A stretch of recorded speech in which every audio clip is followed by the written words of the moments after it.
Hello, folks. Thanks for being here. Well, good afternoon, everyone.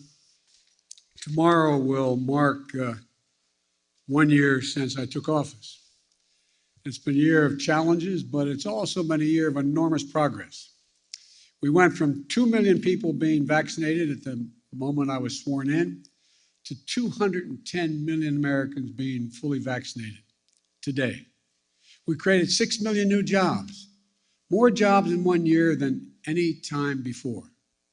The unemployment rate dropped to 3.9%. Child poverty dropped by nearly 40%, the biggest drop ever in American history. New business applications grew by 30%, the biggest increase ever. And for the first time in a long time, this country's working people actually got a raise. People, the bottom 40%, saw their income go up the most of all those that got a raise. We cut health insurance premiums for millions of American families, and we just made surprise medical bills illegal in this country. You know those bills you get that you don't expect of $2,000 to $5,000 from the hospital beyond what you thought you were going to have to owe because of the consultation you weren't told was going to cost that much? No more. They're now illegal. Thanks to the American Rescue Plan and other actions we've taken, we've seen record job creation, record economic growth in the past year. Now, thanks to the bipartisan infrastructure bill, we're about to make a record investment in rebuilding America to take us to be the #1 best infrastructure in the world. Well, now we're way below that. We'll be creating better jobs for millions of people, modernizing our roads, our bridges, our highways, our ports, our airports, everything from making clean water, removing lead pipes, that every American can turn on a faucet and drink clean water. Urban and rural and suburban communities. It's going to make affordable high-speed internet available to every American in urban, rural, and suburban areas. We've never done that before. Now we are. We're in the process of getting that done. Still, for all this progress, I know there's a lot of frustration and fatigue in this country. And we know why. COVID-19, Omicron has now been challenging us in a way that it's the new enemy. But while it's cause for concern, it's not cause for panic. We've been doing everything we can, learning and adapting as fast as we can, and preparing for a future beyond the pandemic. All I know that after almost 2 years of physical, emotional, and psychological weight of this pandemic and the impact it's had on everyone, for many of us, it's been too much to bear. We're in a very different place now, though. We have the tools, vaccines, boosters, masks, tests, pills, to save lives and keep businesses and schools open. 75% of adults are fully vaccinated. We've gone from 90 million adults with no shots in arms last summer and down to 35 million with no shots as of today. And we're adding about 9 million more vaccinations each week. We're going to stick with our vaccination efforts because vaccinations work. So get vaccinated, please, and get your booster. Look, we're also increasing testing. Should we have done more testing earlier? Yes, but we're doing more now. We've gone from 0 at-home tests a year ago to 375 million tests on the market in just this month.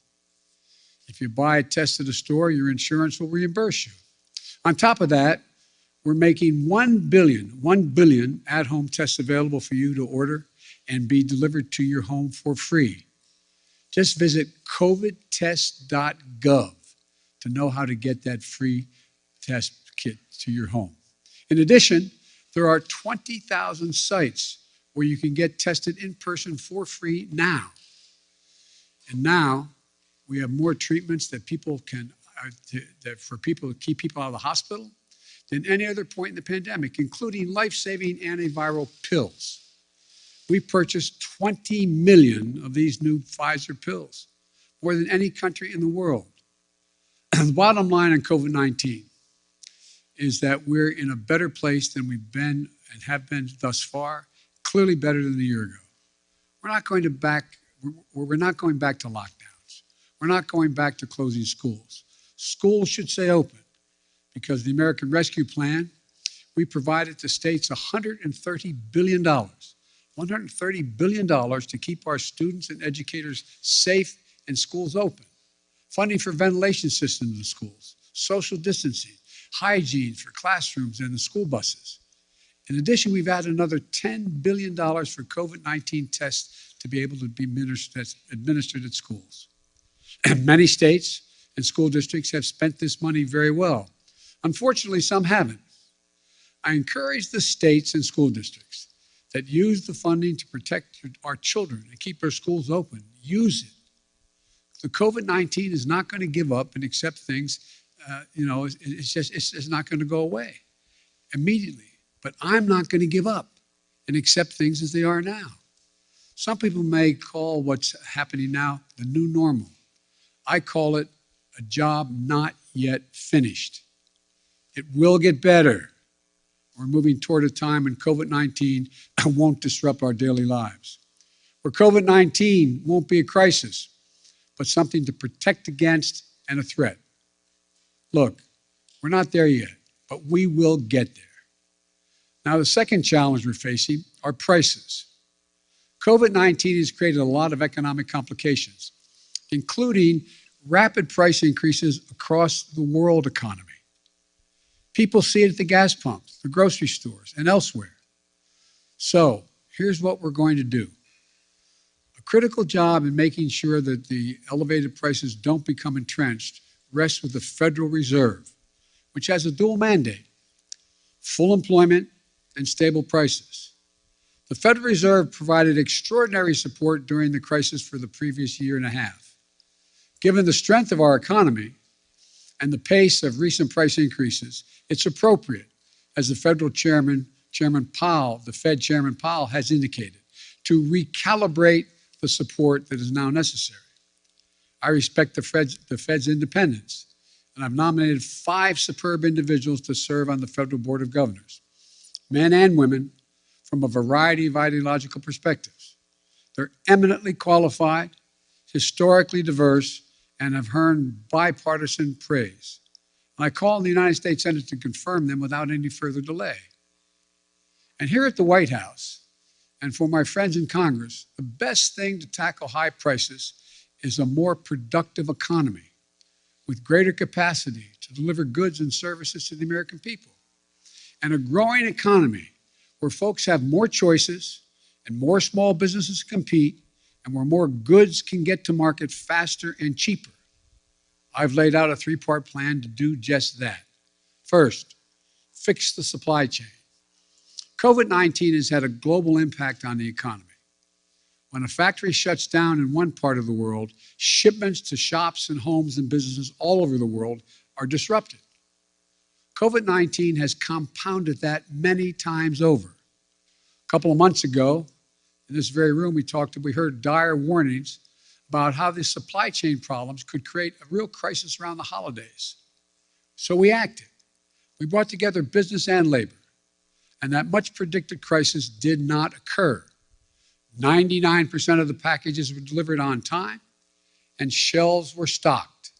And notwithstanding the recent storms that have impacted many parts of our country, the share of goods in stock at stores is 89% now, which is barely changed from the 91% before the pandemic.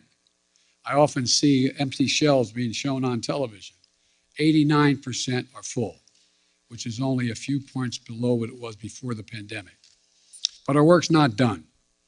My infrastructure law will supercharge your effort upgrading everything from roads and bridges to ports and airports, railways and transit, to make the economy move faster and reduce prices for families. Second thing, my Build Back Better plan will address the biggest cost of working families face every day. No other plan will do more to lower the cost for American families. It cuts the cost for childcare. Many families, including the people sitting in this room, if they have children and they're working full-time, many families pay up to $14,000 a year for childcare in big cities, less than that in smaller ones. My plan cuts that in half. That will not only be a game changer for for so many families' budgets, but it will mean so much for the nearly 2 million women who've left the workforce during the pandemic because of things like childcare. My Build Back Better plan cuts the price of prescription drugs. So insulin, that today costs some people as much as $1,000 a month, will cost no more than $35 a month. It cuts the cost of elder care. It lowers energy cost. And it will do all this without raising a single penny in taxes on people making under $400,000 a year or raising the deficit. In fact, my plan cuts the deficit and it boosts the economy by getting more people into the workforce. That's why 17 Nobel Prize winners for economics say it will ease long-term inflationary pressure. The bottom line, if price increases are what you're worried about, the best answer is my Build Back Better plan. Third thing we're going to do, promote competition. Look, in too many industries, a handful of giant companies dominate the market in sectors like meat processing, railroad, shipping, and other areas. This isn't a new issue. It's not been the reason we've had high inflation today. It's not the only reason. It's been happening for a decade. But over time, it has reduced competition, squeezed out small businesses and farmers, ranchers, and increased the price for consumers. We end up with an industry like the meat processing industry, where 4 big companies dominate the markets. Pay ranchers less for their cattle they grow, charge consumers more for beef, hamburger meat, whatever they're buying. Prices are up. Look, I'm a capitalist, but capitalism without competition is not capitalism, it's exploitation. So I signed an executive order to tackle unfair competition in our economy, and we're going to continue to enforce it, along with working with Congress where we can. I'll close with this. We have faced some of the biggest challenges that we've ever faced in this country these past few years. Challenges to our public health, challenges to our economy. But we're getting through it. And not only are we getting through it, we're laying the foundation for a future where America wins the 21st century by creating jobs at a record pace. Now we need to get inflation under control. We have developed an extraordinarily effective booster shots and antiviral pills. Now we need to finish the job to get COVID-19 under control. I've long said, it's never been a good bet to bet against the American people or America. I believe that more than ever today. We've seen the grit and determination of the American people this past year. But the best days of this country are still ahead of us, not behind us. Now, I'm happy to take questions. Yes. Thank you, Mr. President. I know some of my colleagues will get into some specific issues, but I wanted to zoom out on your first year in office. Inflation is up. Your signature domestic legislation is stalled in Congress. In a few hours from now, the Senate, an effort in the Senate to deal with voting rights and voting reform legislation is going to fail. COVID-19 is still taking the lives of 1,500 Americans every day, and the nation's divisions are just as raw as they were a year ago. Did you overpromise to the American public what you could achieve in your first year in office, and how do you plan to course correct going forward? Why are you such an optimist? Look, I didn't overpromise, but I have probably outperformed what anybody thought would happen. The fact of the matter is that we're in a situation where we have made enormous progress. You mentioned the number of deaths from COVID. Well, it was 3 times that not long ago. It's coming down. Everything's changing. It's getting better. Look, I didn't overpromise, but I think if you take a look at what we've been able to do, you'd have to acknowledge we made enormous progress. But one of the things that I think is something that, one thing I haven't been able to do so far is get my Republican friends to get in the game of making things better in this country. For example, I was reading the other day, and I wrote the quote down so I don't misquote him. A quote from Senator Sununu when he decided that he wasn't going, Governor Sununu, when he decided he wasn't going to run for the Senate in New Hampshire. Here's what he said. They were all, for the most part, content with the speed at which they weren't doing anything. It was very clear that we just had to hold the line for 2 years. Okay, so I'm just going to be a roadblock for the next 2 years? That's not what I do, Sununu said. He went on to say it bothered me that they were okay with that. Then he goes on to say, I said, okay, so we're not going to get stuff done if we win the White House back, Why didn't we do anything in 2017 and 2018? And then he said, how the Republican Sununu spoke to answer the challenge? He said, crickets, yeah, crickets. They had no answer. I did not anticipate that there'd be such a stalwart effort to make sure that the most important thing was that President Biden didn't get anything done. Think about this. What are Republicans for? What are they for? Name me one thing they're for. And so the problem here is that I think what I have to do in the change in tactic, if you will, I have to make clear to the American people what we are for. We've passed a lot. We passed a lot of things that people don't even understand what's all that's in it, understandably. Remember when we passed the Affordable Care Act and everybody thought that, it really was getting pummeled and beaten. And it wasn't until after we were out of office in that next campaign, when that off-year campaign, and I wasn't in office anymore, we went in a whole bunch of districts campaigning for Democrats and Republican districts who said they wanted to do away with health care, with Obamacare. And I started pointing out that if you did that, pre-existing conditions would no longer be covered. And they said, huh? We didn't know that. We didn't know that. And guess what? We won over 38 seats because we had explained to the people exactly what, in fact, had passed. Now, one of the things that I remember saying, and I'll end this, I remember saying to President Obama when he passed the Affordable Care Act, I said, you ought to take a victory lap. And he said, there's so many things going on, we don't have time to take a victory lap. As a consequence, no one knew what the detail of the legislation was. They don't know a lot of the detail of what we pass. So the difference is, I'm going to be out on the road a lot, making the case around the country with my colleagues who are up for re-election and others, making the case of what we did do and what we want to do, what we need to do. And so I don't think I've overpromised at all, and I'm going to stay on this track. One of the things that I remember, and I'll end this with, I was talking with, Jim Clyburn, who was a great help to me in the campaign in South Carolina.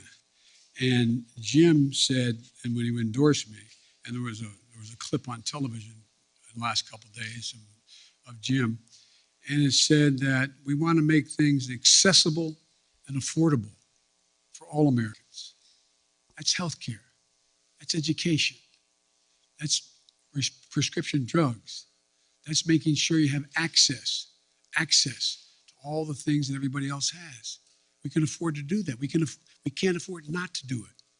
So I tell my Republican friends, here I come. This is going to be about what are you for? What are you for? And I'll lay out what we're for. Mary Bruce, ABC. Thank you, Mr. President. You mentioned your Republican colleagues, but right now your top two legislative priorities, your social spending package and voting rights legislation, are stalled, blocked by your own party after months of negotiation. You are only guaranteed control of Washington for one more year before the midterms. Do you need to be more realistic and scale down these priorities in order to get something passed? No, I don't think so.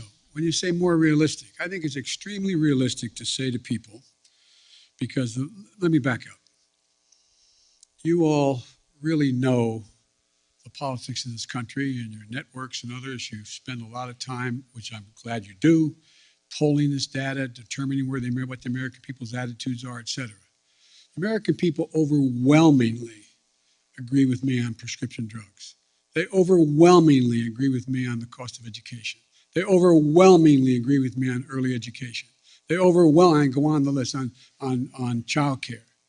And so We just have to make the case of what we're for and what the other team's not for. Look, we knew all along that a lot of this was going to be an uphill fight.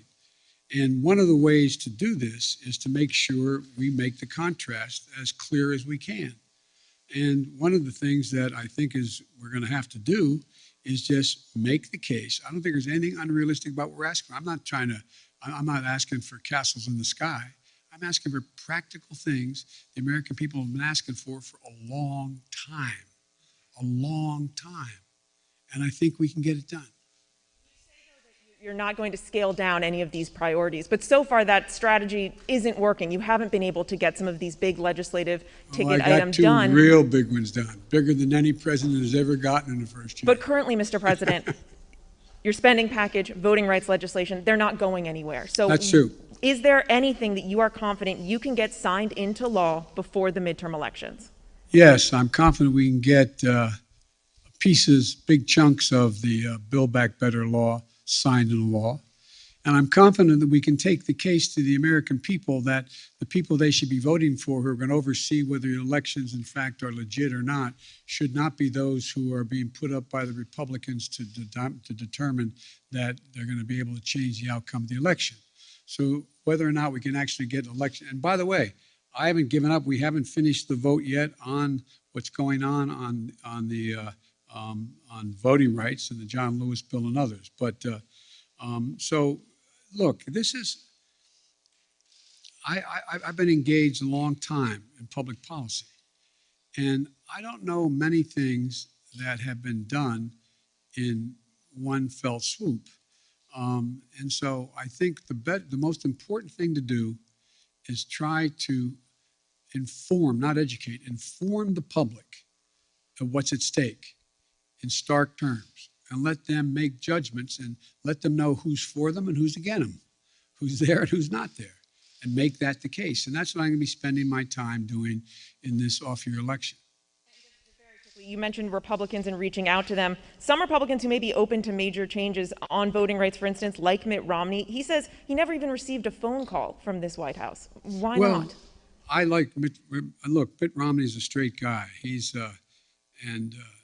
One of the things that we're doing, I was trying to make sure we got everybody on the same page in my party on this score. And I didn't call many Republicans at all.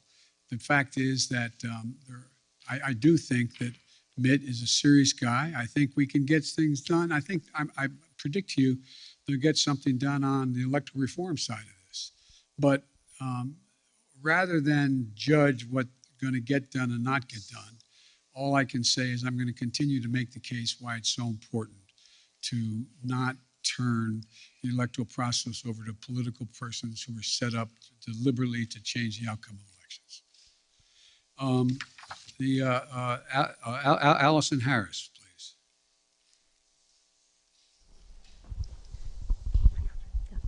Thank you, Mr. President. Speaking of voting rights legislation, if this isn't passed, do you still believe the upcoming election will be fairly conducted and its results will be legitimate?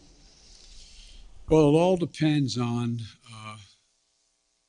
whether or not we're able to make the case to the American people that some of this is being set up to try to alter the outcome of the election.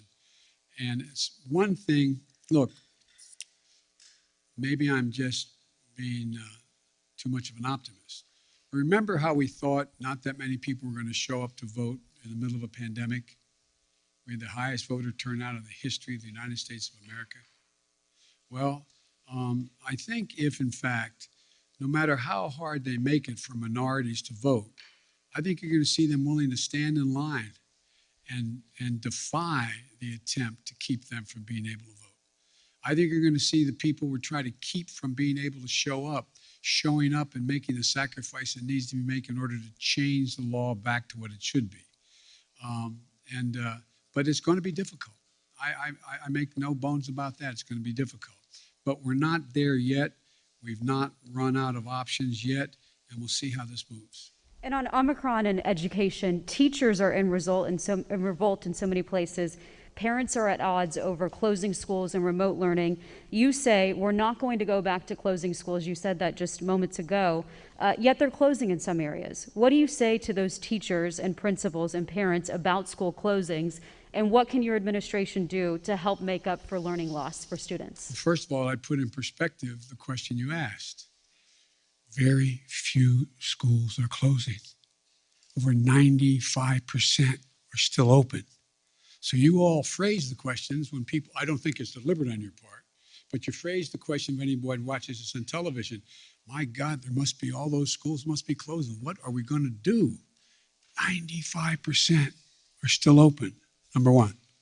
Number two, the idea that parents don't think it's important for their children to be in school, and teachers know it as well. That's why we made sure that we had the ability to provide the funding through the Recovery Act, through the act that the first act we passed, to be able to make sure schools were able to be safe. So we have new ventilation systems available for them. We have the way they scrub down laboratories and I mean the laboratories kids go to the bathroom, cafeterias, buses, etc. All that money's there. There's billions of dollars made available. It's there. Not every school district has used it as well as it should be used, but it's there. And so, in addition to that, there is now another $10 billion for testing of students in the schools. So I think as time goes on, it's much more likely you're going to see that number go back up from 95%, back up to 98, 99%. But the outfit, the individuals of the district that says we're not going to be open is always going to get, and I'm not being critical of any of you, it's always going to get front page. It's always going to be the top of the news. But let's put it in perspective. 95, as high as 98% of the schools in America are open, functioning, and capable of doing the job. How about Jen Epstein, Bloomberg? Mr. President, thank you. Your top foreign policy advisors have warned that Russia is now ready to attack Ukraine, but there's still little unity among European allies about what a package of sanctions against Moscow would look like.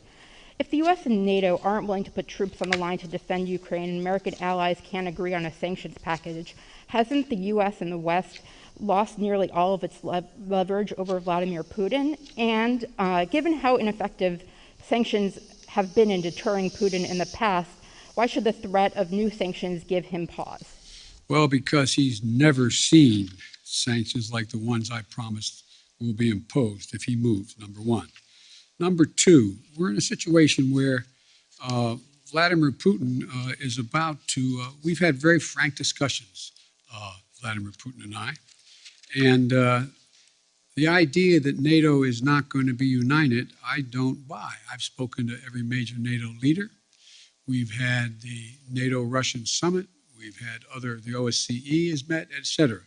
And so I think what you're going to see is that Russia will be held accountable if it invades. And it depends on what it does. It's one thing if it's a minor incursion and then we end up having a fight about what to do and not do, et cetera. But if they actually do what they're capable of doing with the force amassed on the border, it is going to be a disaster for Russia if they further invade Ukraine, and that our allies and partners are ready to impose severe cost and significant harm on Russia and the Russian economy. And, you know, we're going to fortify our NATO allies, I told them, on the eastern flank if, in fact, he does invade. I've already shipped over $600 million worth of sophisticated equipment, defensive equipment, to the Ukrainians. The cost of going into Ukraine in terms of physical loss of life for the Russians, they'll be able to prevail over time, but it's going to be heavy. It's going to be real. It's going to be consequential. In addition to that, Putin has a stark choice. Either de-escalation or diplomacy, a confrontation of the consequences. And look, I think you're going to see, for example, everybody talks about how Russia has control over the energy supply that Europe absorbs. Well, guess what? That money that they earn from that makes about 45% of their economy. I don't see that as a one-way street. They go ahead and cut it off. It's like my mother used to say, you're biting your nose off to spite your face. It's not like they have all these wonderful choices out there. I spoke with the Prime Minister of Finland, and we're talking about concern on the part of Finland and Sweden about what Russia is doing. The last thing that Russia needs is Finland deciding to change its status. They didn't say they're going to do that, but they're talking about what, in fact, is going on and how outrageous Russia is being.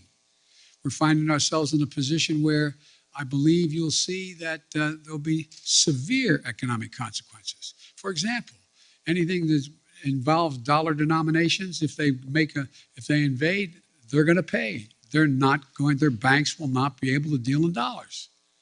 So there's a lot's going to happen. But here's the thing. My conversation with Putin, and we've been, how can we say it? We have no problem understanding one another. He has no problem understanding me, nor me him. And the direct conversations were, I pointed out, I said, you've occupied before other countries, but the price has been extremely high. How long? You can go in and over time, at great loss and economic loss, go in and occupy Ukraine. But how many years? 1, 3, 5, 10? What is that going to take? What toll does that take? It's real. It's consequential. So this is not all just a cakewalk for Russia. Militarily, they have overwhelming superiority as it relates to Ukraine.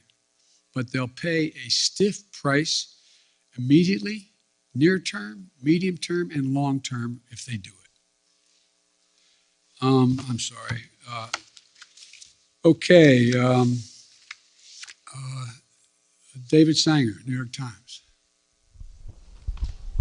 Thank you, Mr. President. I wanted to follow up on your answer there about Russia and Ukraine. When you were in Geneva in June, you said to us about President Putin, I think the last thing he wants now is a Cold War. Now, since then, of course, you've seen him gather these troops, 100,000 troops around Ukraine. Your Secretary of State said today he thought he could invade it at any moment. You've seen the cyber attacks, and you've seen the demand that he have a sphere of influence in which you would withdraw all American troops and nuclear weapons from what used to be the Soviet bloc. So I'm wondering if you still think that the last thing he wants is a Cold War. And has your view of him changed in the past few months? And if it has, and he does invade, would your posture be to really move back to the kind of containment policy that you saw so often when you were still in the Senate? The answer is that I think he still does not want any full-blown war, number one. Number two, do I think he'll test the West, test the United States and NATO as significantly as he can? Yes, I think he will. But I think he'll pay a serious and dear price for it that he doesn't think now will cost him what it's going to cost him. And I think he'll regret having done it. Now, whether or not, I think that, how can I say this in a public forum? I think that he is dealing with what I believe he thinks is the most tragic thing that's happened to Mother Russia, in that the Berlin Wall came down, the empire has been lost, the near abroad is gone, etc. The Soviet Union has been split. But think about what he has.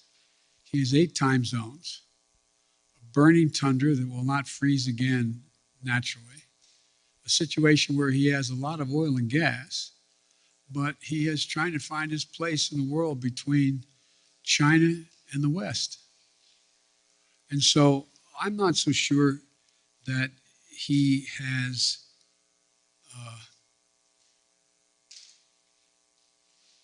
David, I'm not so sure he is certain what he's going to do. My guess is he will move in. He has to do something. And by the way, I've indicated to him the two things he said to me that he wants guarantees on. One is Ukraine will never be part of NATO. And two, that NATO or there will not be strategic weapons stationed in Ukraine. Well, we can work out something on the second piece, pretending what he does along the Russian line as well, the Russian border in the European area of Russia. On the first piece, we have a number of treaties internationally and in Europe that suggest that you get to choose who you want to be with. But the likelihood that Ukraine is going to join NATO in the near term is not very likely, based on much more work they have to do in terms of democracy and a few other things going on there, and whether or not the major allies in the West would vote to bring Ukraine in right now. So there's room to work if he wants to do that. But I think, as usual, he's going to, well, I probably shouldn't go any further, but I think it will hurt him badly. Like you were offering some way out here, some off-ramp, and it sounds like what it is at least an informal assurance that NATO is not going to take in Ukraine anytime in the next few decades, and it sounds like you're saying we would never put nuclear weapons there. He also wants us to move all of our nuclear weapons out of Europe and not have troops rotating through the old Soviet bloc. Do you think there's space for there as well? No, there's not space for that. We won't permanently station, but the idea we're going to actually increase troop presence in Poland or Romania, et cetera, if in fact he moves.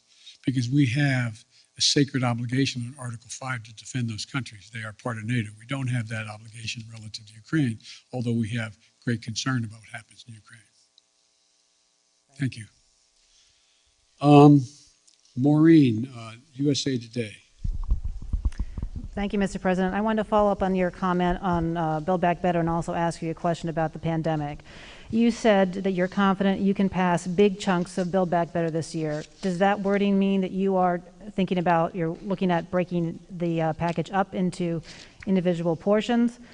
And then on the pandemic, now that the Supreme Court has blocked the vaccination or test rule for larger businesses, are you reconsidering whether to require vaccines for domestic flights as a way to boost vaccination rates?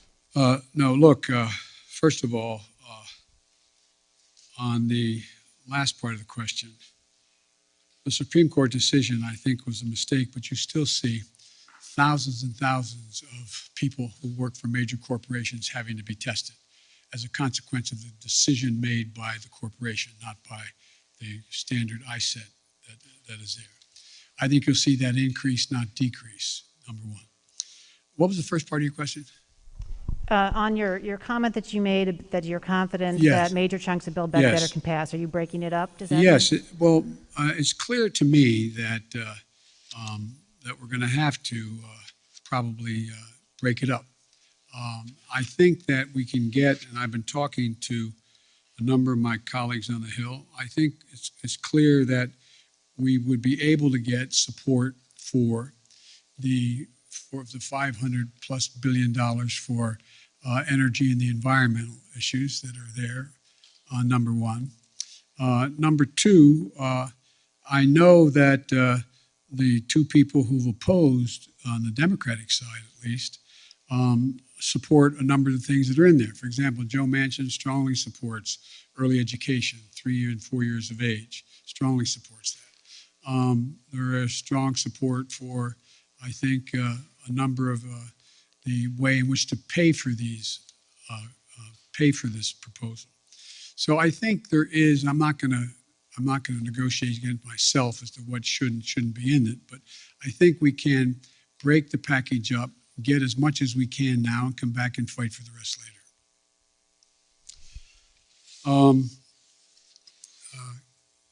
Ken, Wall Street Journal, Ken Thomas. Thank you, Mr. President. I wanted to ask you about the economy. As you said earlier, Americans are feeling the squeeze of inflation. Oil prices have been at about a 7-year high recently. how long should Americans expect to face higher prices when they're at the grocery store, when they're at the gas pump? Is this something that they're going to see into the summer, into next fall? And separately, you talk about the importance of the Fed, but isn't that an acknowledgement that you're limited in what you can do? If you're relying on the Fed to make decisions and you're unable to get a Build Back Better proposal through, aren't you simply limited in what you can do to deal with inflation? Well, look, as you know, Ken, the inflation has everything to do with the supply chain. And I think what you're seeing is that we've been able to make progress on speeding up the access to materials. For example, 1/3 of the increase in cost of living is the cost of automobiles. The reason automobiles have skyrocketed in price is because of the lack of computer chips. So we have the capacity, and we're going to do everything in our power to do it, to become self-reliant on the computer chips that we need in order to be able to produce more automobiles.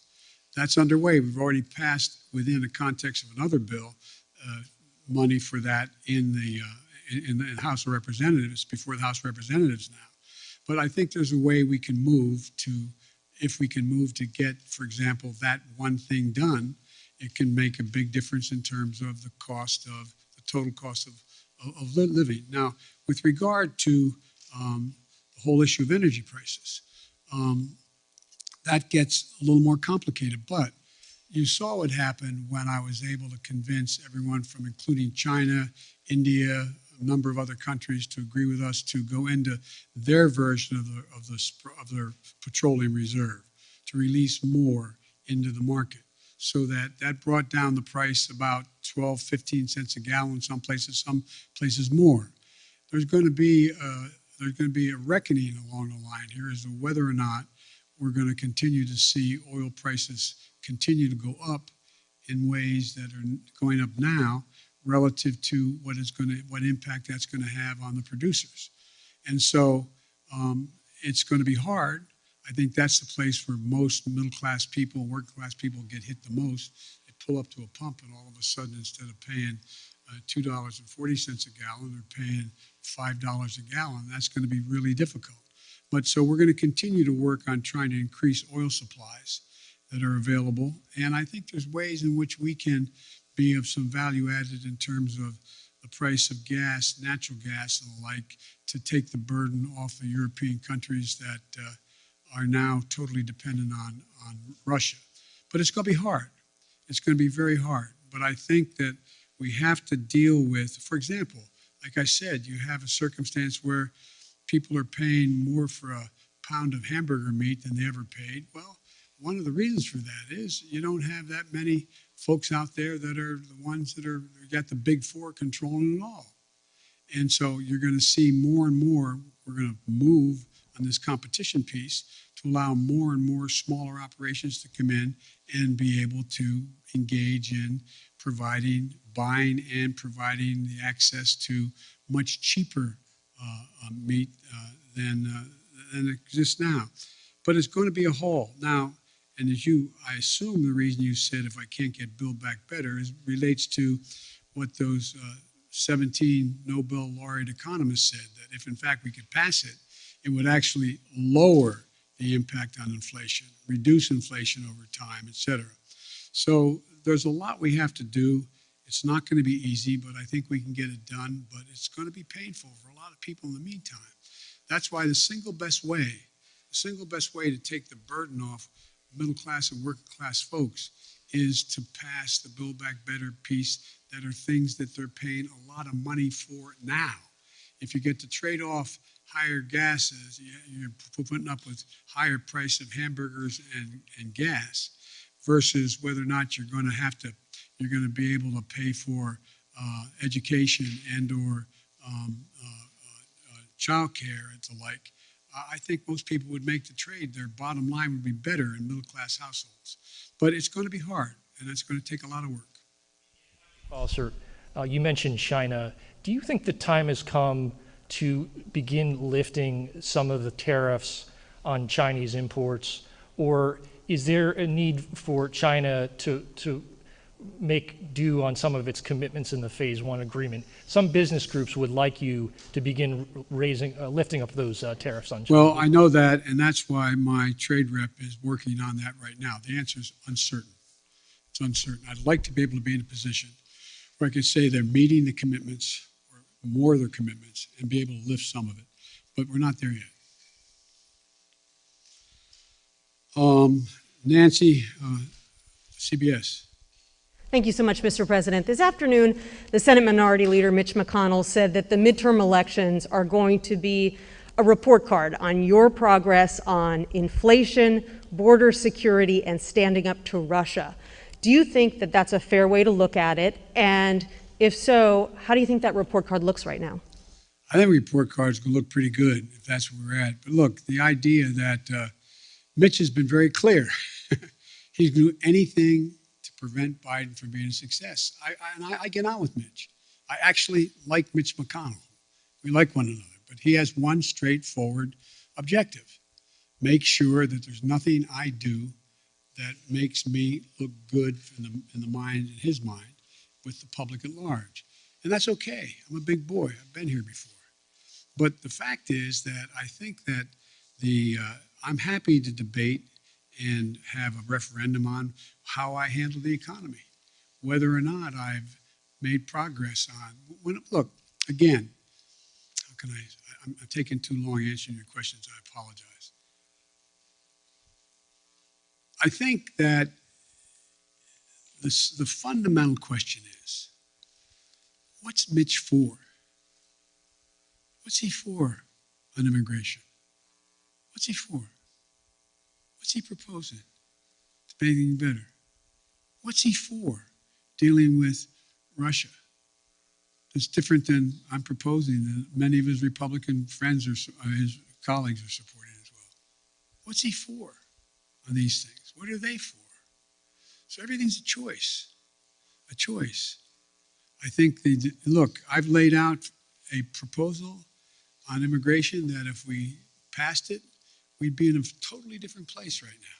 But we're not there because we don't have a single Republican vote. My buddy John McCain's gone. So, I mean, it's going to take time. And again, I go back to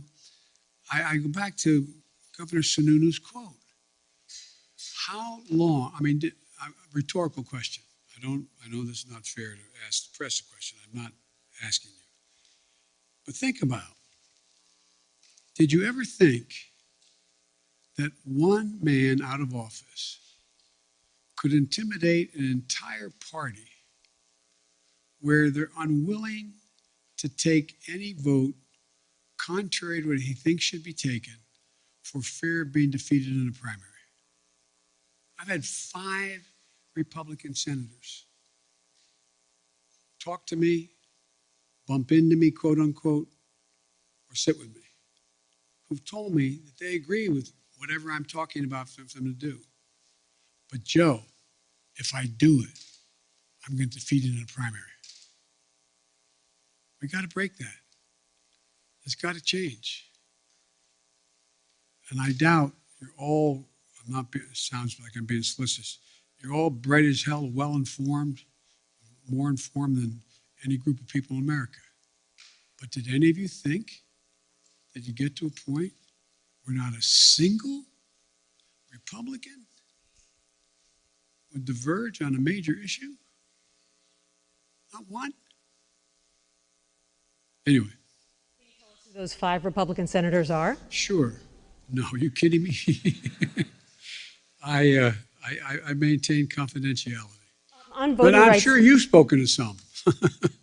on voting rights, sir, Yes. at your first press conference 10 months ago, I asked you if there was anything you could do beyond legislation to protect voting rights. And at that time you said, yes, but I'm not going to lay out a strategy before you and the world now. Now that legislation appears to be hopelessly stalled, can you now lay out your strategy to protect voting rights? Well, I'm not prepared to do that in detail in terms of the executive orders I may be able to engage in and other things I can do. But one of the things we have done, we have significantly beefed up the number of enforcers in the Justice Department who are there to challenge these unconstitutional efforts, in our view, unconstitutional efforts on the part of the Republicans to stack the election and subvert the outcomes. We have begun to organize in ways that we didn't before the communities beyond the civil rights community to make the case to the rest of the American people what's about to happen, what will happen if, in fact, these things move forward. If I had talked to you, not you, I'm using you in an editorial sense, if I've talked to the public about the whole idea of subversion of elections by deciding who the electors are after the fact, I think people would have looked at me like, whoa. I mean, I taught constitutional law for 20 years, a 3-credit course in separation of powers, and on Saturday mornings when I was a senator. And I never thought we'd get into a place where we were talking about being able to actually, what they tried to do this last time out, send different electors to the state legislative bodies to represent who won the election, saying that I didn't win, but Republican candidate won. I doubt whether anybody thought that would ever happen in America in the 21st century, but it's happening. And so I guess what I'm saying is, Nancy, is that I think that there are a number of things we can do, but I also think we will be able to get significant pieces of the legislation, if we don't get it all now, to build to get it so that we get a big chunk of the John Lewis legislation as well as the fair elections process. Sir, on COVID, if you don't mind, you touted the number of Americans who are now fully vaccinated with 2 shots, but even some of your own medical advisors say that people aren't fully protected unless they have that 3rd shot, a booster. Why hasn't this White House changed the definition of fully vaccinated to include that 3rd booster shot? Is it because the numbers of fully vaccinated Americans would suddenly look a lot less impressive? No, it's not that at all. It's just this has become clearer and clearer. And every time I speak of it, I say, if you've been vaccinated, get your booster shot. Everybody get the booster shot. It's the optimum protection you can have.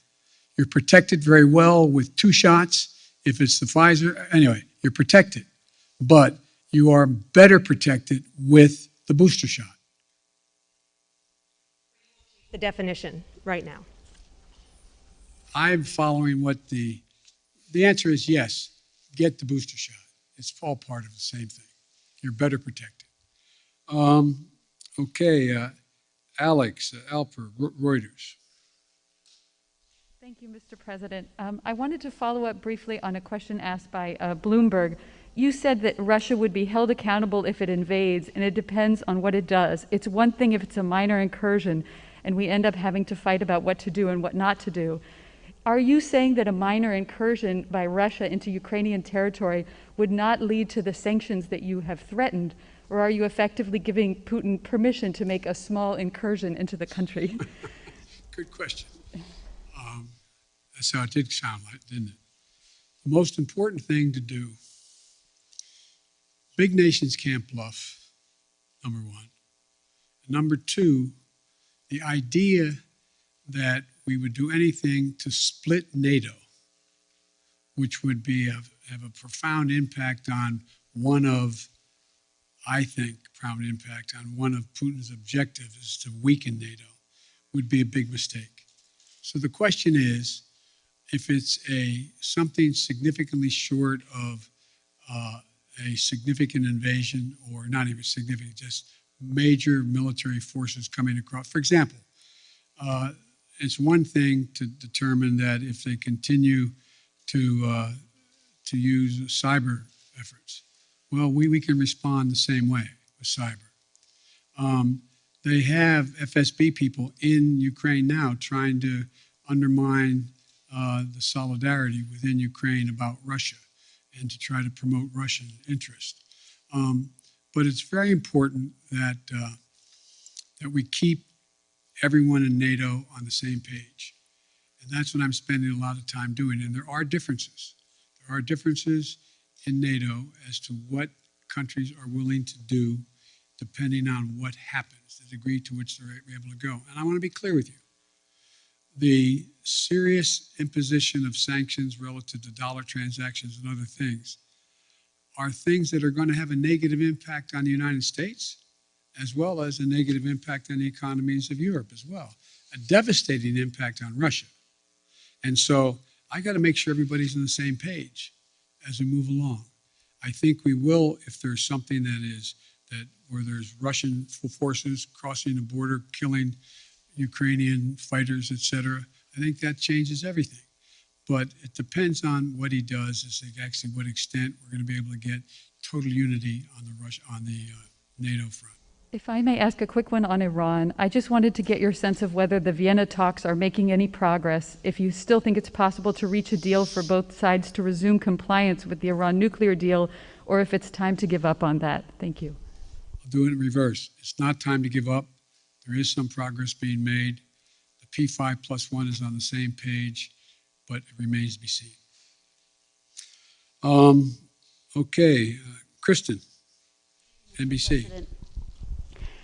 Very quickly on Russia, I do have a number of domestic policy issues, but on Russia very quickly, it seemed like you said that you have assessed, you feel as though he will move in. Has this administration, have you determined whether President Putin plans to invade or move into Ukraine, as you said?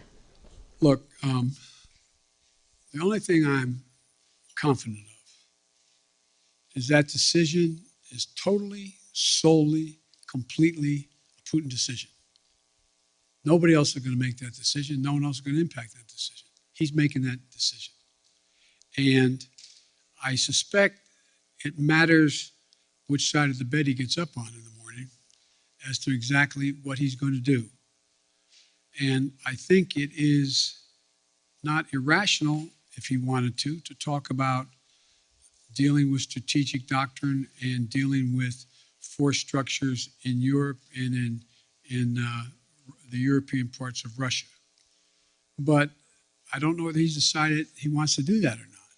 So far, in the 3 meetings we've had, OSCE and anyway, have not produced anything, because the impression I get from my Secretary of State, my National Security Advisor, and my other senior officials that are doing these meetings is that there's a question of whether the people they're talking to know what he is going to do.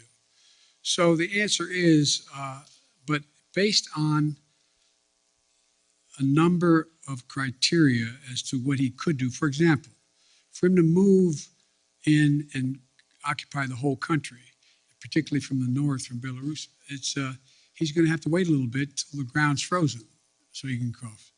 To move in a direction where he wants to talk about what's going. We're continuing to provide for defense capacities to the Ukrainians.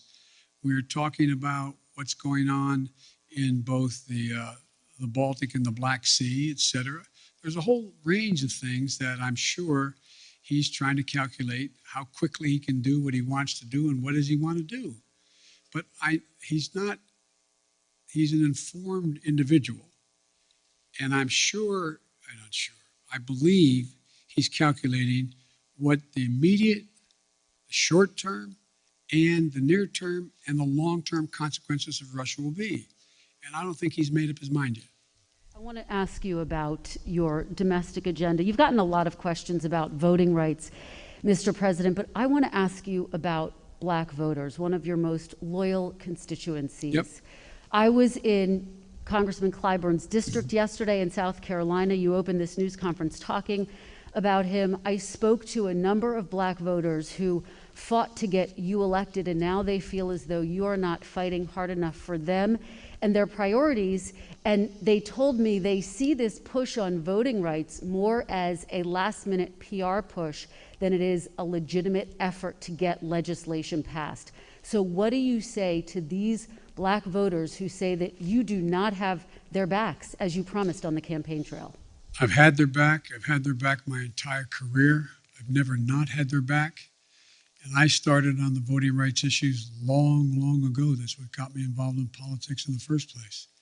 And I think part of the problem is, look, there's there's significant disagreement in every community on whether or not the timing of assertions made by people has been in the most timely way. So I'm sure that there are those who are saying that why didn't Biden push John Lewis bill as hard as he pushed it the last month? Why didn't he push it 6 months ago as hard as he did now? The fact is that there's a timing that is not of one's own choice. It's somewhat dictated by events that are happening in country and around the world as to what the focus is. But part of the problem is, as well, I have not been out in the community nearly enough. I've been here an awful lot. I find myself in a situation where I don't get a chance to look people in the eye because of both COVID and things that are happening in Washington, to be able to go out and do the things that I've always been able to do pretty well. Connect with people, let them take a measure of my sincerity, let them take a measure of who I am. For example, I mean, as I pointed out in South Carolina, last time when I was chairman of the Judiciary Committee, I got the Voting Rights Act extended for 25 years, and I got Strom Thurmond to vote for it. That's what I've been doing my whole career. And so the idea that I didn't either anticipate or because I didn't speak to it as fervently as they want me to earlier. In the meantime, I was spending a lot of time, spent hours and hours and hours talking with my colleagues on the Democratic side, trying to get them to agree that if in fact this occurred, if this push continued, that they would be there for John Lewis. And anyway, so, but I think that's a problem that is my own making by not communicating as much as I should have. Yet you find that when you deal with members of the Black Caucus and others in the United States Congress, I still have very close working relationships. So it's like every community. I'm sure that there are those in the community, and I'm a big labor guy. I'm sure there's people in labor saying, why haven't I been able to do A, B, C, or D? So it's just going to take a little bit of time. You put Vice President Harris in charge of voting rights. Are you satisfied with her work on this issue? And can you guarantee, do you commit that she will be your running mate in 2024, provided that you run again? Yes and yes. Okay. You don't care to expand? Pardon me? Do you care to expand on voting? No, there's no need to. I mean, I asked the question. She's going to be my running mate, number one. And number two, I did put her in charge. I think she's doing a good job. Let me ask you, big picture, particularly when you think about voting rights and the struggles you've had to unify your own party around voting rights. Unity was one of your key campaign promises. In fact, in your inaugural address, you said your whole soul was in bringing America together, uniting our people. People heard the speech that you gave on voting rights in Georgia recently, in which you described those who are opposed to you to George Wallace and Jefferson Davis, and some people took exception to that. What do you say to those who were offended by your speech, and is this country more unified than it was when you first took office? Number one, anybody who listened to the speech, I did not say that there were going to be a George Wallace or a Bull Connor. I said we're going to have a decision in history that is going to be marked just like it was then. You either voted on the side that didn't make you George Wallace or didn't make you Bull Connor. But if you did not vote for the Voting Rights Act back then, you were voting with those who agreed with Connor, those who agreed with and I think Mitch did a real good job of making it sound like I was attacking them. If you notice, I haven't attacked anybody publicly, any senator, any congressman publicly. And my disagreements with them have been made to them, communicated to them privately or in person with them. My desire still is, look, I underestimated one very important thing. I never thought that the Republicans, like for example, I said, they got very upset. I said, there are 16 members of the present United States Senate who voted to extend the Voting Rights Act. Now, they got very offended by that. That wasn't an accusation, just stating a fact. What has changed? What happened? What happened? Why is not a single Republican? Not one. That's not the Republican Party. So that's not an attack. Is the country more unified than when you first took office?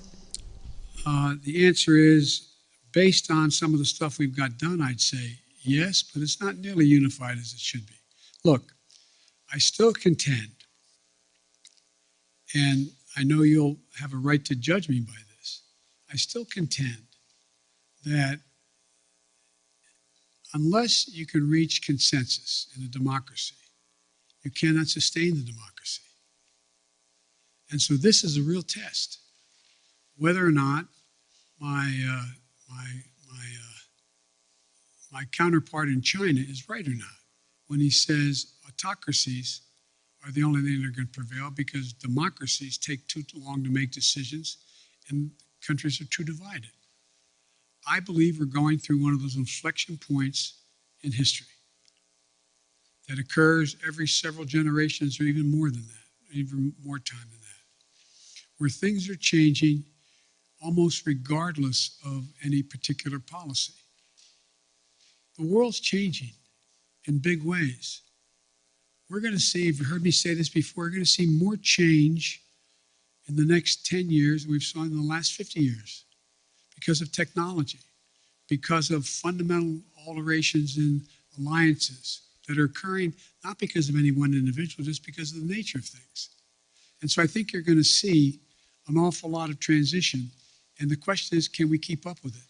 Can we maintain the democratic institutions that we have, not just here, but around the world, to be able to generate democratic consensus on how to proceed? It's going to be hard. It's going to be hard, but it requires leadership to do it. And I'm not giving up on the prospect of being able to do that. Thank you.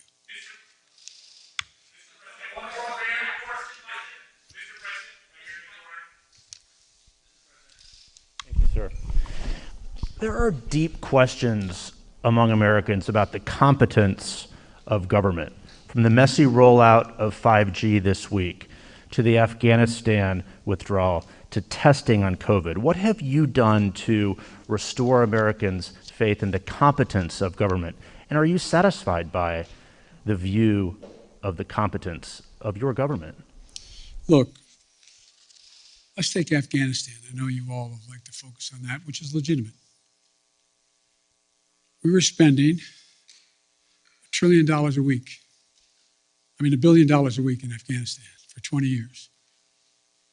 Raise your hand if you think anyone was going to be able to unify Afghanistan under one single government. It's been the graveyard of empires for a solid reason. It is not susceptible to unity, number one.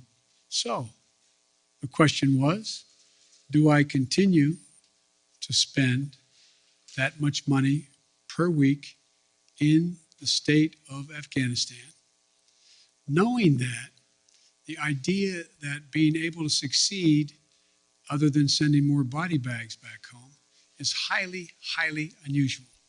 My dad used to have an expression. He'd say, son, if everything's equally important to you, nothing's important to you. There is no way to get out of Afghanistan after 20 years easily. Not possible, no matter when you did it. And I make no apologies for what I did. I have a great concern for the women and men who were blown up on the line at the airport by a terrorist attack against them. But the military will acknowledge, and I think you will, who know a lot about foreign policy, that had we stayed and I had not pulled those troops out, we would be asked to put somewhere between 20 and 50,000 more troops back in. Because the only reason more Americans weren't being killed than others is because the last president signed an agreement to get out by May the 1st. And so everything was copacetic. Had we not gotten out, and the acknowledgement is we'd be putting a lot more forces in. Now, do I feel badly what's happening as a consequence of the incompetence of the Taliban? Yes, I do. But I feel badly also about the fistulas that are taking place in Eastern Congo. I feel badly about a whole range of things around the world that we can't solve every problem. And so I don't view that as a competence issue. The issue of whether or not there's competence in terms of whether or not we're dealing with 5G or not, we don't deal with 5G. The fact is that you had two private enterprises, that had one promoting 5G and the other one are airlines. They're private enterprises. They have government regulation, admittedly. And so what I've done is pushed as hard as I can to have 5G folks hold up and abide by what was being requested by the airlines until they could more modernize over the years, so that 5G would not interfere with the potential of the landing. So any 5G tower within a certain number of miles from the airport should not be operative. And so I understand, but anything that happens that's consequential is viewed as the government's responsibility. I get that. Am I satisfied with the way in which we have dealt with COVID and all the things that go along with that? Yeah, I am satisfied. I think we've done remarkably well. You know, the idea that on testing we should have done it quicker, but we've done remarkable since then. What we have more testing going on than anywhere in the world. And we're going to continue to increase that. Did we have it at the moment exactly when we should have moved, and could we have moved a month earlier? Yeah, we could have. But with everything else that's going on, I don't view that as somehow a mark of incompetence. Look, think of what we did on COVID. When we were pushing on AstraZeneca to provide more vaccines. Well, guess what? They didn't have the machinery to be able to do it. So I physically went to Michigan, stood there in a factory with the head of AstraZeneca and said, we'll provide the machinery for you. This is what we'll do. We'll help you do it so that you can produce this vaccine more rapidly. I think that's pretty hands-on stuff.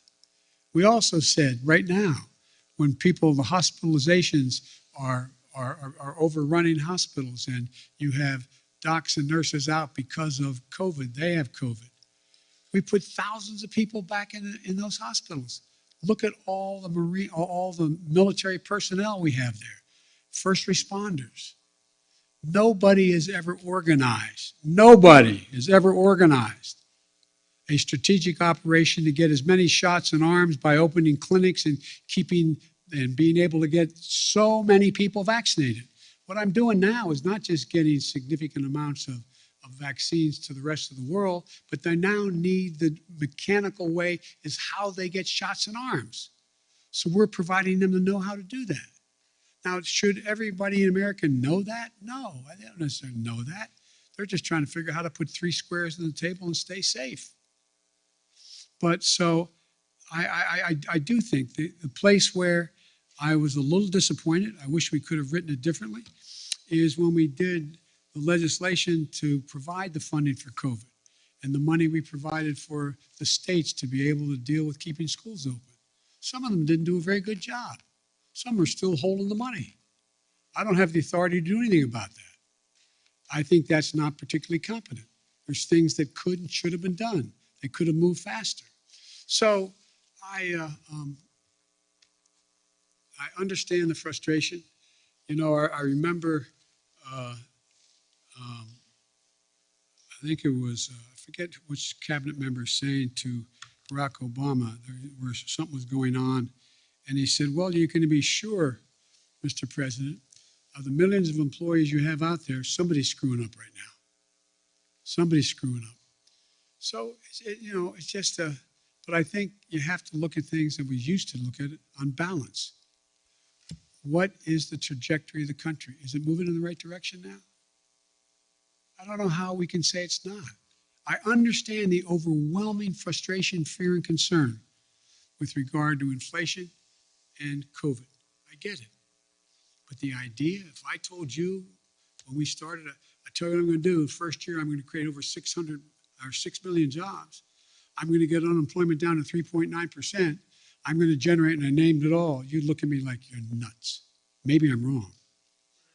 President, at least in our recent memory, with as much Washington experience as you entered this office with, but yet after we sit here for more than an hour, I'm not sure I've heard you say if you would do anything differently in the second year of your term. Do you plan to do anything differently? Yeah, look, the thing I have to do... Are you satisfied with your team here at the White House, sir?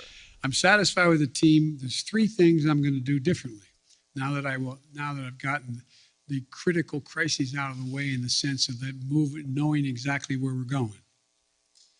Number 1, I'm going to get out of this place more often. I'm going to go out and talk to the public. I'm going to do public fora. I'm going to interface with them. I'm going to make the case as what we've already done, why it's important, and what we'll do, what will happen if they support what else I want to do. Number 2, I'm bringing in more and more now that I have time. I mean, literally, like you, I'm not complaining. It's, 12, 14 hours a day, no complaints. I really mean it sincerely. But now that certain of the big chunks have been put in place and we know the direction, I'm also going to be out there seeking the more advice of experts outside, from academia to editorial writers to think tanks, and I'm bringing them in, just like I did early on, bringing in presidents and historians to get their perspective on what we should be doing, seeking more input, more information, more constructive criticism about what I should and shouldn't be doing.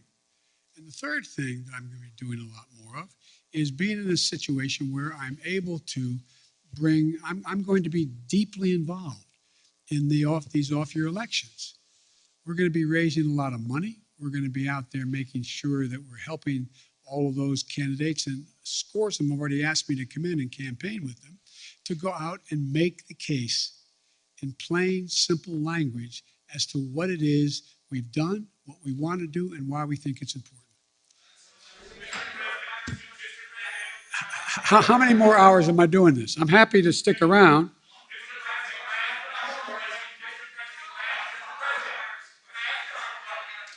You always ask me the nicest questions. I know you do. All right. None of them make a lot of sense to me, but Well, let's try. Fire away. Come on. A new year. Why are you trying so hard in your first year to pull the country so far to the left? Well, I'm not. I don't know what you consider to be too far to the left. If in fact we're talking about making sure that we had the money for COVID, making sure we had the money to put together the bipartisan infrastructure, making sure we were able to provide for those things that in fact would significantly reduce the burden on working class people, but they have to continue to work hard. I don't know how that is pulling it to the left. If you may recall, you guys have been trying to convince me that I am Bernie Sanders. I'm not. I like him, but I'm not Bernie Sanders. I'm not a socialist. I'm a mainstream Democrat, and I have been. And mainstream Democrats have overrun me. If you notice, the 48 of the 50 Democrats supported me in the Senate on virtually everything I've asked. Yes, sir. I wanted to clarify. A moment ago, you were asked whether or not you believed that we would have free and fair elections in 2022 if some of these state legislatures reformed their voting protocols. You said that it depends. Do you think that they would in any way be illegitimate? Oh yeah, I think it easily can be illegitimate. Imagine if in fact Trump has succeeded in convincing Pence to not count the votes. Imagine if.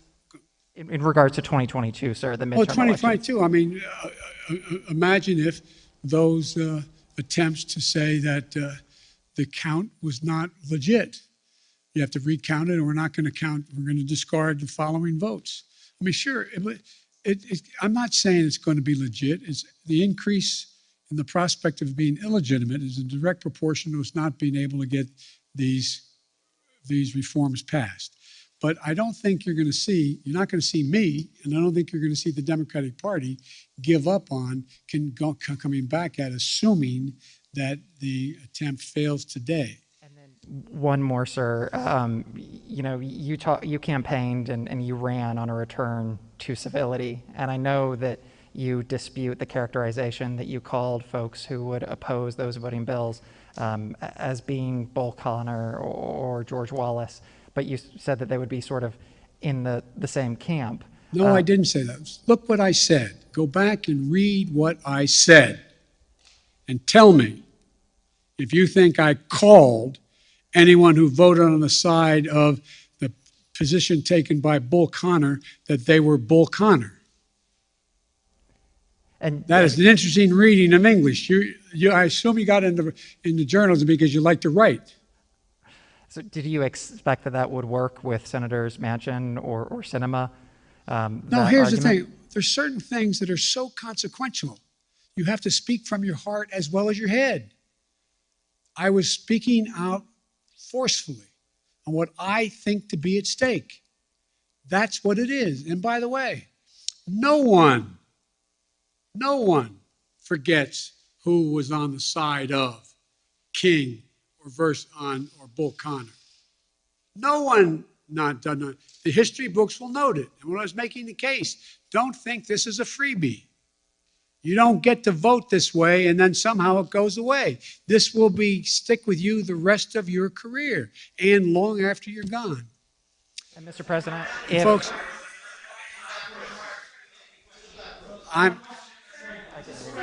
okay, whoa. Hang on, guys. We've only gone an hour and 20 minutes. I'll keep going. But I'm going to go. Let me get something straight here. How long are you guys ready to go? You want to go for another hour or two?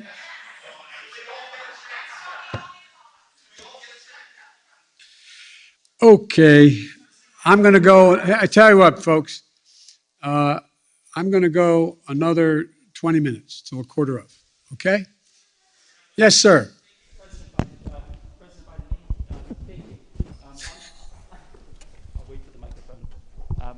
President Biden, on the I want to thank my communications staff for the great help here. Well, President Biden, on the coronavirus, we're tragically approaching nearly 1 million Americans who died. And I'd like to ask you why it is during your 3.5-hour virtual summit in November with the Chinese president, you didn't press for transparency, and also whether that has anything to do with your son's involvement in an investment firm controlled by Chinese state-owned entities. The answer is that I did raise the question of transparency. I spent a lot of time with him. And the fact is that they're just not being transparent. Transparency on the coronavirus origins. Yes. And you did during the virtual summit. Is there a reason your press staff was unaware of that? And what did you say to the Chinese president? And they weren't with me the entire time. Look, I made it clear that I thought that China had an obligation to be more forthcoming on exactly what the source of the virus was and where it came from. Yes. Mr. President, I would like to ask you about foreign policy. One of the first priority that you declared when you came to office was to end the war in Yemen, the catastrophic war in Yemen. You appointed a special envoy. Today, one of your allies, United Arab Emirates, is asking your administration to put back the Houthi rebels or militias back on the terror list. Are you going to do that? And how are you going to end the war in Yemen, sir? The answer is it's under consideration, and ending the war in Yemen takes the two parties to be involved to do it, and it's going to be very difficult. Yes. Thank you very much for this honor. James Rosen with Newsmax. I'd like to raise a delicate subject, but with utmost respect for your life accomplishments and the high office you hold. A poll released this morning by Politico Morning Consult found 49% of registered voters disagreeing with the statement, Joe Biden is mentally fit. Wow. Not even a majority of Democrats who responded strongly affirmed that statement. Well, I'll let you all make the judgment whether they're correct. Well, Thank so you. the question I have for you, sir, if you'd let me finish, is why do you suppose such large segments of the American electorate have come to harbor such profound concerns about your cognitive fitness? Thank you. I have no idea. Yes, sir. Thanks, Mr. President. I appreciate it. I wanted to sort of address or ask about attention that's sort of been in this press conference on unifying the country, because you campaigned on two things. One of them is being able to accomplish big things, and the other is the ability to unify the country. And even today, you've talked about sort of a different posture with Republicans. And I wonder if you still think it's possible to do both of those things. We have to. We have to. I mean, as long as I hold public office, I'm going to continue to attempt to do both things. One more follow-up. Around this time last year when you were campaigning in Georgia, I think one of the things you told people was the power is literally in your hands. You know, if voters give Democrats the House and the Senate and the presidency, that all these big things can get accomplished. And, you know, we've seen stalemate, we've seen things being stymied. Why should folks believe you this time around? Can you think of any other president's done as much in 1 year? Name one for me. I'm asking you. I'm serious. You guys talk about how nothing's happened. I don't think there's been much on any incoming president's plate that's been a bigger menu than the plate I had given to me. I'm not complaining. Knew that running in. And the fact of the matter is we got an awful lot done. An awful lot done. And there's more to get done. But look, let me ask a rhetorical question. No, I won't. Anyway. Thank you. Yes.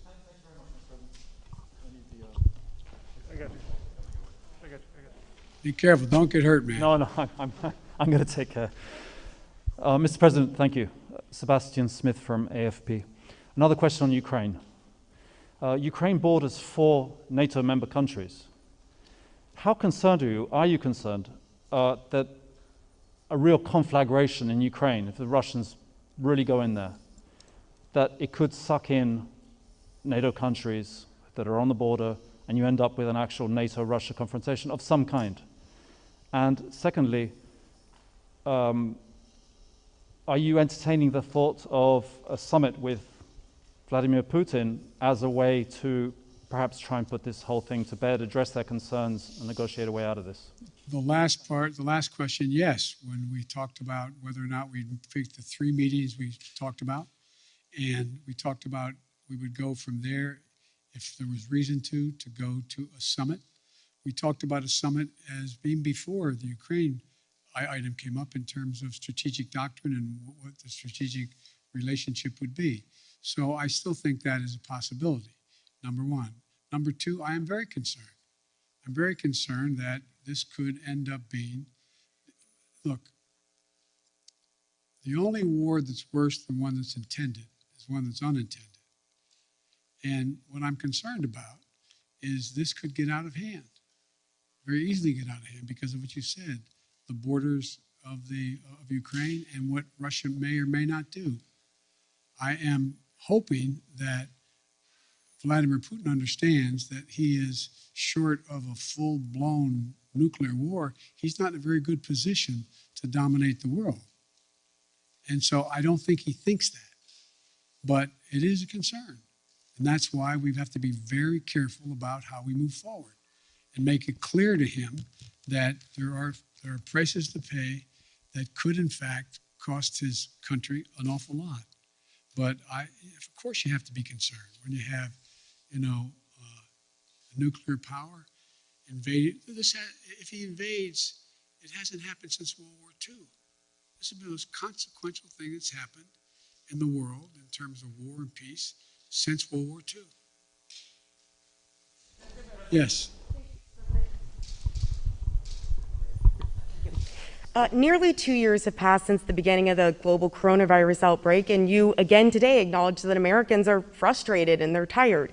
Based on your conversations with your health advisors, what type of restrictions do you imagine being on Americans this time next year, and what does the new normal look like for social gatherings and travel to you? Well, the answer is, I hope the new normal will be that we don't still have 30-some million people not vaccinated. I hope the new normal is people have seen what their own interest is and have taken advantage of what we have available to us. Number two, with the pill that is a problem that appears to be as efficacious as it seems to be, that you're going to be able to deal with this virus in a way that after the fact you have an ability to make sure you don't get very sick. Number three, I would hope that what happens is the rest of the world does what I'm doing and provides significant amounts of the vaccine to the rest of the world, because it's not sufficient that we just have this country not have the virus or be able to control the virus, but that we can't build a wall high enough to keep a new variant out. So it requires one of the things that I want to do, and we're contemplating figuring out how to do, we are contemplating how to get done, and that is, how do we move in a direction where the world itself is vaccinated? It's not enough just to vaccinate 340 million, fully vaccinate 340 million people in the United States. That's not enough. It's not enough to do it here. We have to do it, and we have to do a lot more than we're doing now, and that's why we have continued to keep the commitment of providing vaccines and available cures for the rest of the world as well. And if I could, sir, and I should have said this before, Francesca Chambers McClatchy, how do you plan to win back moderates and independents who cast a ballot for you in 2020, but polls indicate aren't happy with the way you're doing your job now? I don't believe the polls.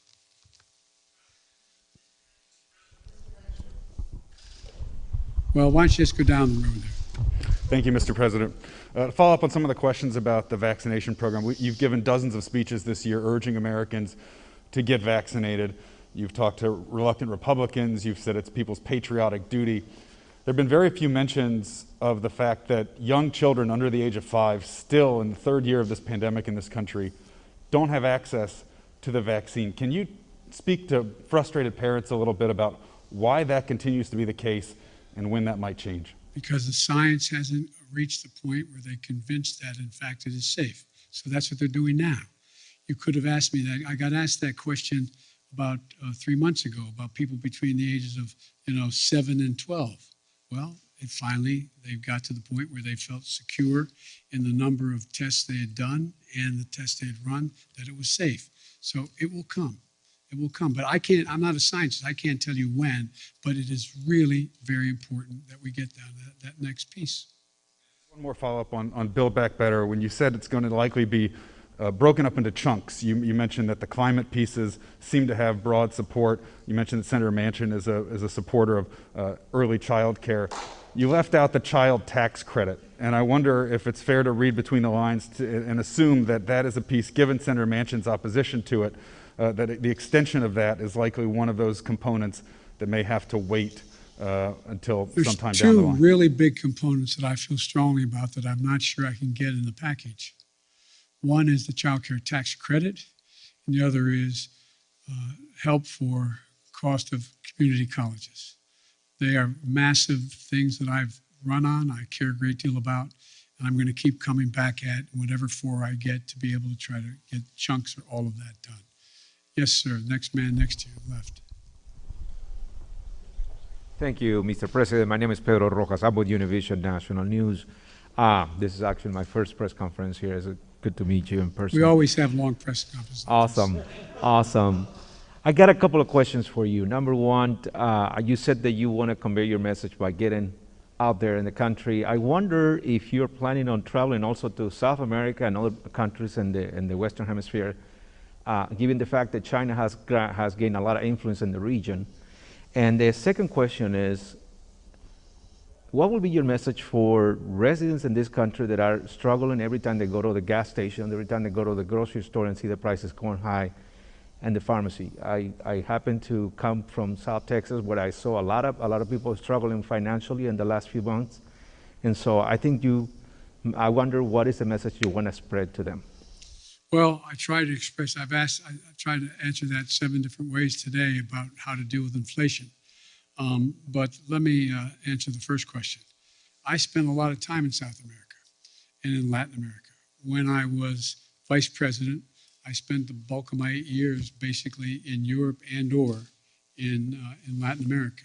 I'm in contact with the leaders of the countries in South America. We're working closely with making sure that we do everything, for example, with to deal with helping the countries in question, particularly those in Central America, to be able to help them with their ability to deal with the people don't sit around in Guatemala and say, I got a great idea. Let's sell everything we have, give the money to a coyote, take us across a terribly dangerous trip up through Central America and up through Mexico and sneak us across the border, drop us in the desert. Won't that be fun?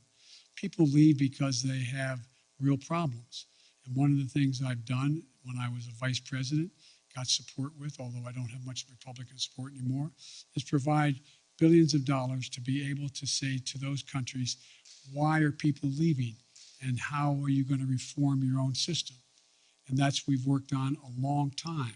It still needs a lot more work, and we're focusing on that. I also believe I've spent a lot of time talking about and dealing with policy having to do with Maduro, who is a little more than a dictator right now, and the same thing in Chile and not the same thing, but with Chile as well as Argentina.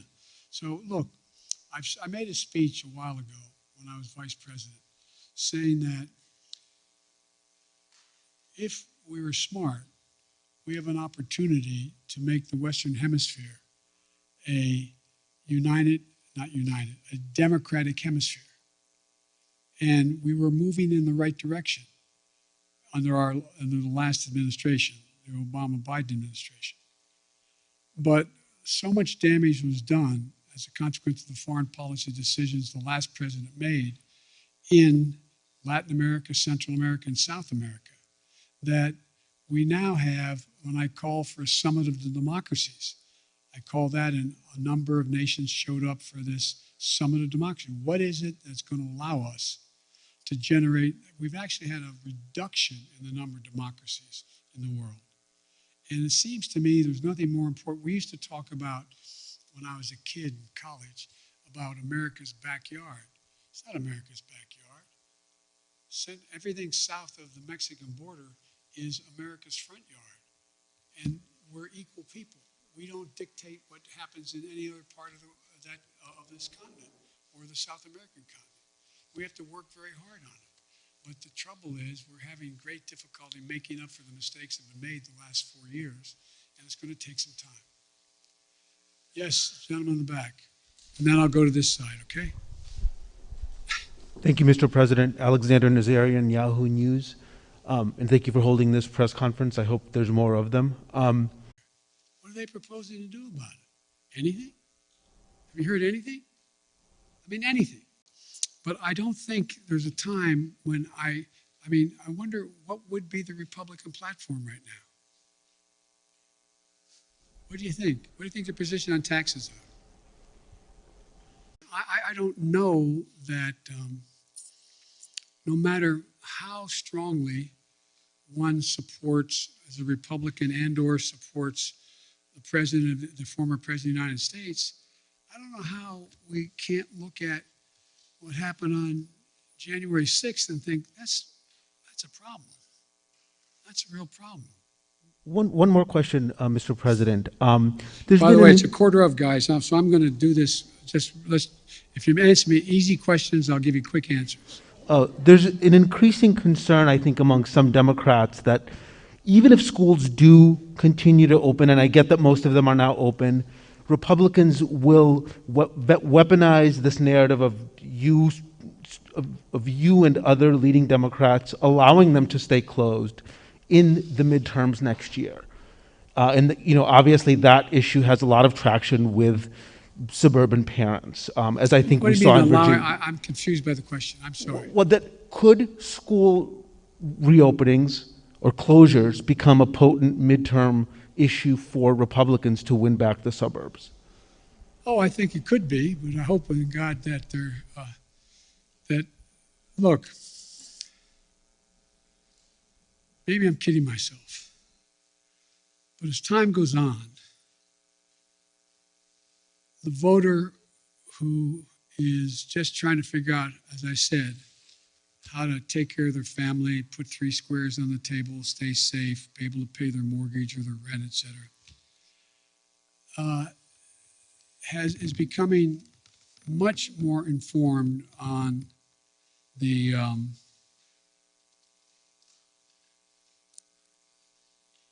motives of some of the political players and some of the political parties.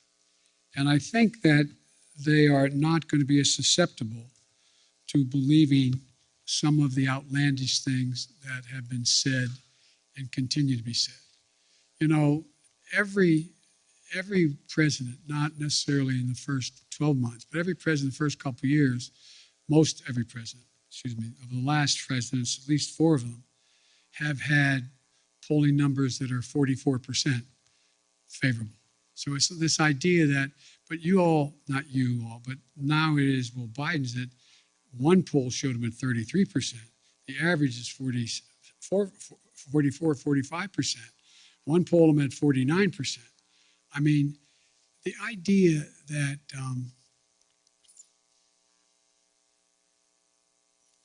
the American public are trying to sift their way through what's real and what's fake.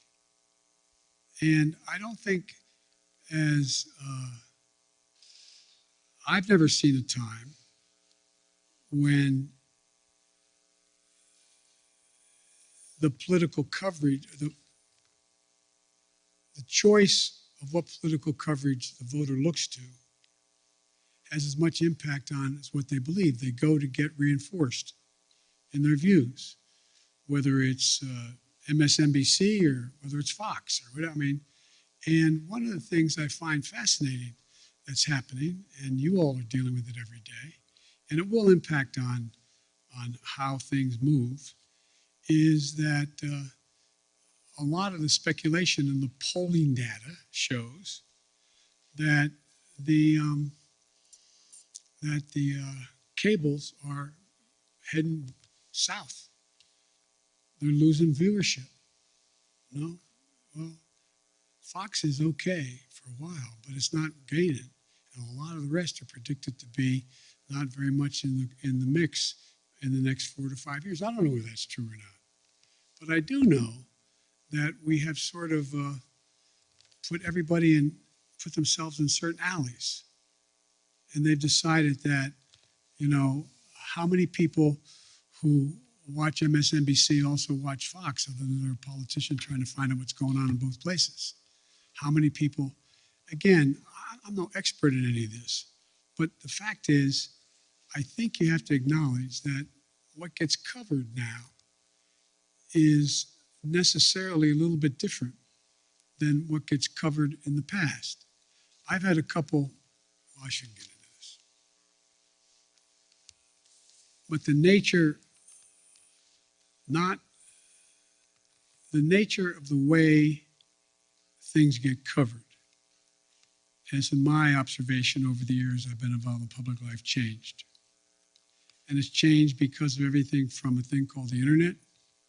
It's changed because of the way in which we have self-identified perspectives based on what channel you turn on, what network you look at, not network, what cable you look at. And it's never quite been like that. Anyway. On behalf of the Correspondents Association, thank you very much for standing for our questions. We hope the public has found it as enlightening as those of us in the room have. I want to ask you, sir, about one of the overriding... I mean, I can still stand. It's amazing. We appreciate it. We very much do. So the question I want to ask you gets to accountability, sir. On one of the top public concerns, of course, which is the coronavirus and the government's response to it, whether it's confusion over what style of mask to wear, when to test, how to test, where to test. The public is confused, sir, and you see that in the drop-off in the polling on this question. Why did you tell Jeff that you were satisfied with your team? Why are you not willing to make or interested in making any changes, either at the CDC or other agencies, given the fact that the messages have been so confusing? Well, first of all, the messages, to the extent they've been confusing, is because the scientists, they're learning more. They're learning more about what's needed and what's not needed. And so the fact is that the one piece that has gotten a lot of attention is the communications capacity of the CDC. Well, she came along and said, look, I'm a scientist, and I'm learning. I'm learning how to deal with stating what is the case that we've observed. But look, I think that it's a little bit like saying, when we went through the whole issue of how to deal with polio and the polio shots, what was said in the beginning was, oh no, it's changed a little bit. We moved this way or that way. Or when we dealt with anything else. I mean, this was a brand new virus, a brand new phenomenon. Some of it was deadly, other was more communicable. This is an unfolding story. It's the nature of the way diseases spread. We're going to learn about it in a lot of other areas, not just COVID-19. And so I think, I look at it this way. Think about how astounding it was within the time frame that it took to be able to come up with a vaccine. You used to write about that. Pretty amazing how rapidly they came up with a vaccine that saved hundreds of thousands of lives. Did everything get right? No. And by the way, the idea whether anyway, I'm talking too much. Thank you, Mr. President. I have two really simple questions, I promise. You campaigned on canceling $10,000 in student loans. Do you still plan to do so, and when? And then my second question is, now that you've clarified the Bull Connor comments, do you plan to reach out to Republicans like Mitt Romney to talk about reforming the Electoral Count Act? Yes, I'm happy to speak out. I've met with I've talked to Mitt on other occasions, and by the way, I reached out to the minority leader as well at the time that he made his speech. And so I have no reluctance to reach out to any Republican and anyone and I've made it clear. Look, I've now had the opportunity to travel because of funerals and eulogies I've made and attended, and congressmen and senators have come along with me. Don't hold me to the number, but somewhere between 20 and 25 senators and congresspersons have traveled with me. And I find you should get the list of them and ask how I set for the 2, 3, 4, 5 hours that we've flown together, sit back in that conference table and talk to them. Ask them questions. They ask me questions. I learn a heck of a lot. But as president, you don't quite have that ability to do that as often as I'd like to be able to do it. And one of the things that I do think that has been made clear to me, speaking of polling, is the public doesn't want me to be the president's senator. They want me to be the president and let senators be senators. And so if I've made many mistakes, I'm sure.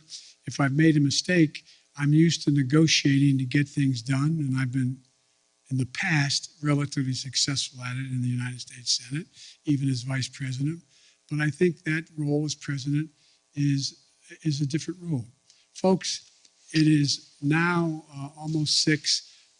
With all due respect, I'm going to See you next conference, okay? Thank you.